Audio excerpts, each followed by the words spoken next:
दोस्तों, आज मैं एक गहरे राज का पर्दाफाश करने जा रहा हूं। ऐसा एक राज जिसके अराउंड सारी फिलॉसफी, स्पिरिचुअलिटी और सारे धर्म अपने धंधा चला रहे हैं। वह राज क्या है?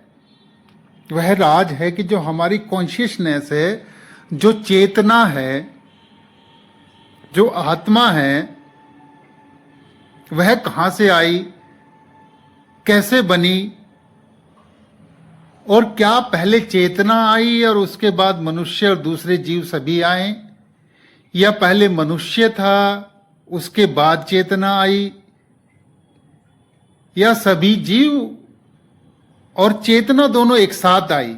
आज मैं इस गहरे राज का पर्दाफाश बिल्कुल क्लियर और बिल्कुल स्पष्ट कर दूंगा कि इसमें क्या भ्रम छिपे हैं और कैसे जो अंधविश्वासी लोग हैं, जो धर्म का धंधा कर रहे हैं, पैसा बनाने का काम कर रहे हैं, लूट रहे हैं इस नाम पर, स्पिरिचुअलिटी के नाम पर और आत्मा के नाम पर, चेतना के, कॉन्शियसनेस के नाम पर आपको सामने भ्रम जाल फैला रखा है। उसका आज मैं पूरा पर्दाफाश कर दूंगा। तो देखो, इसका लॉजिक क्या है और इसके पीछे क्या साइंस छिपी हुई है कि भाई हमारी कॉन्शियसनेस पहले आई है या हम लोग पहले आए हैं। तो इसका जवाब मैं दे दूं, फिर एक्सप्लेन करूंगा। तो सबसे पहले मैं बता देता हूं आपको को इस पृथ्वी पर, इस अर्थ पर सबसे पहले चीजें निर्जीव चीजों से, जो नॉन लिविंग थिंग्स है, उससे लिविंग थिंग्स बनी हैं। ये साइंटिफिकली प्रूफ हो चुका है, प्रैक्टिकल लैब में भी इसको करके दिखाया जा चुका है कि चीजें निर्जीव चीजों से सजीव चीजें बनी हैं। नॉन लिविंग थिंग्स जिनके अंदर कोई कॉन्शियसनेस नहीं होता है, उन चीजों से ही कॉन्शियस चीजें बनी है, लिविंग थिंग्स बनी है। इसका अर्थ ये हुआ कि कॉन्शियसनेस, चेतना फर्स्ट प्लेस पर नहीं है, कॉन्शियसनेस पहले नहीं है। कॉन्शियसनेस धीरे धीरे जैसे सेल बने, कोशिका बनी, जीव बनने शुरू हुए, उसी के साथ ये चेतना भी विकसित होती चली गई। ये कोई बाहर से नहीं है।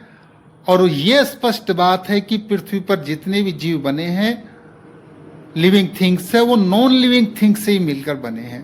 उन्हीं से उनका विकास हुआ है, जिसको हम रासायनिक विकास कहते हैं, या दूसरे इंग्लिश शब्दों में इसको बायोजेनेसिस कहते हैं।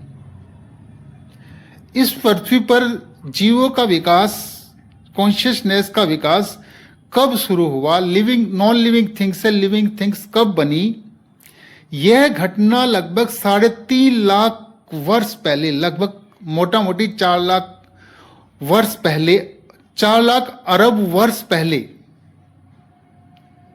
4 लाख अरब वर्ष पहले की यह घटना है, जो पृथ्वी पर जीवों का विकास शुरू हुआ।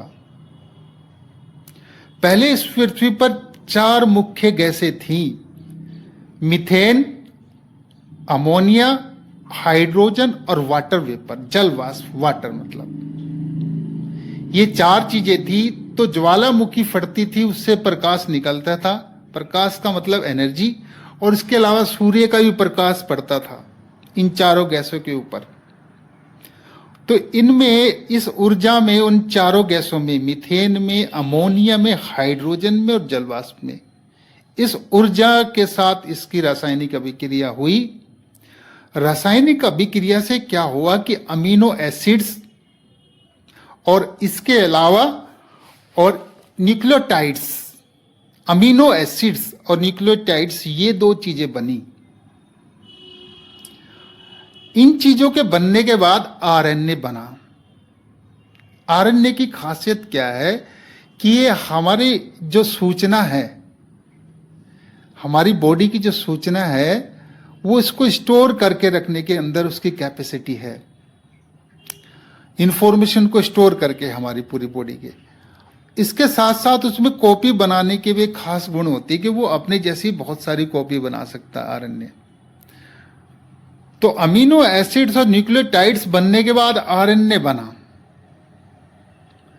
आरएनए के बाद हमारा बना प्रोटीन और प्लस कार्बोहाइड्रेट्स बने।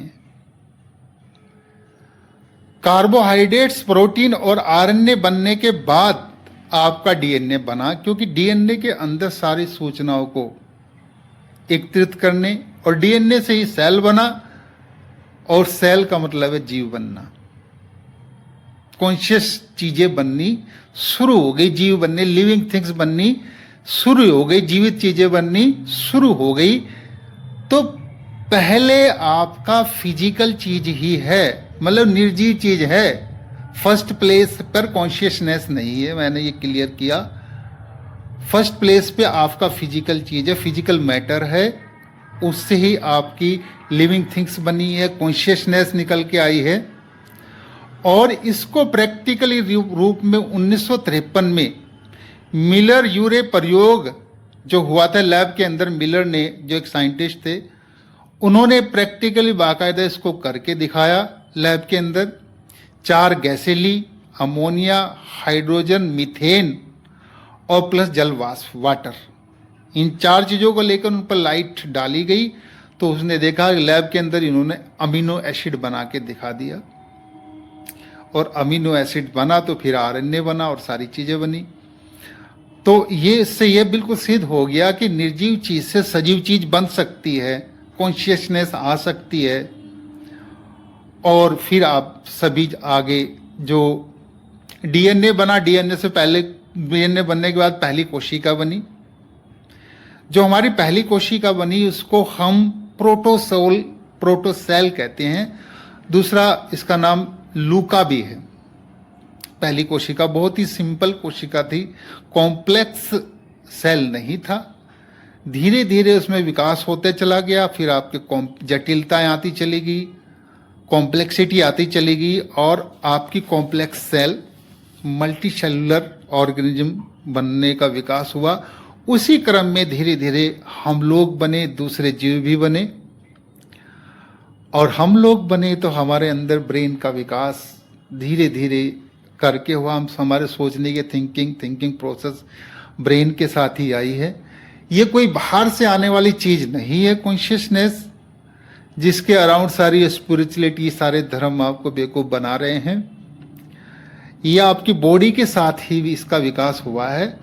अगर आपके ब्रेन को डिसफंक्शन कर दिया जाए तो आपका सोचना, कॉन्शियसनेस, आत्मा, सब चीज गायब हो जाएगी।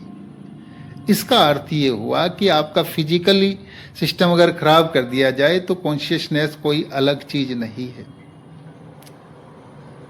तो आप अच्छे से समझ गए होंगे कि भाई पहले निर्जीव चीज से सजीव चीज बनी है, कॉन्शियसनेस बाद में आई है, वो मनुष्य के विकास के साथ आई है, कोई अलग से बाहर से नहीं आती है। कि जैसे महात्मा लोग स्पिरिचुअलिटी को समझाते रहते हैं और चेतना का विकास के बारे में और चेतना का ही जिक्र करते करते तुमसे लूटपाट करते रहते हैं। हाँ, ये सच्चाई है कि आप अगर ध्यान करेंगे, योगा करेंगे तो आपको शांति मिलेगी, आपका ब्रेन का भी थिंकिंग प्रोसेस का विकास होगा, अच्छे आपके दिमाग में चीज़ें आएंगी, आपकी हेल्थ भी अच्छी होगी, शांति भी मिलेगी। नहीं कि अलग से कोई आत्मा आती है, अलग से कोई कॉन्शियसनेस है बाहर, ऐसा कुछ भी नहीं है।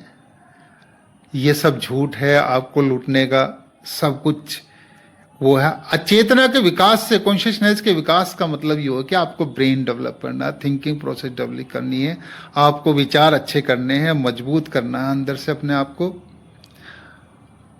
आपको एक अच्छा व्यक्ति, सुदृढ़, पावरफुल, जो आपकी थॉट्स, जिसके अच्छो दिमाग, ब्रेन जिसका बढ़िया सोचता हो, हाई लेवल का हो, उसके पास विजडम हो, नॉलेज हो, इसी के विकास को हम चेतना का विकास कहते हैं, जो आपको हर तरह से स्ट्रॉन्ग बनाए, कैसे जीवन जीना है, तो इसी को हम चेतना का विकास कह देते हैं। इसी के अराउंड सारी स्पिरिचुअलिटी घूम रही है और वो आपसे पैसा लूटने का धंधा कर रहे हैं।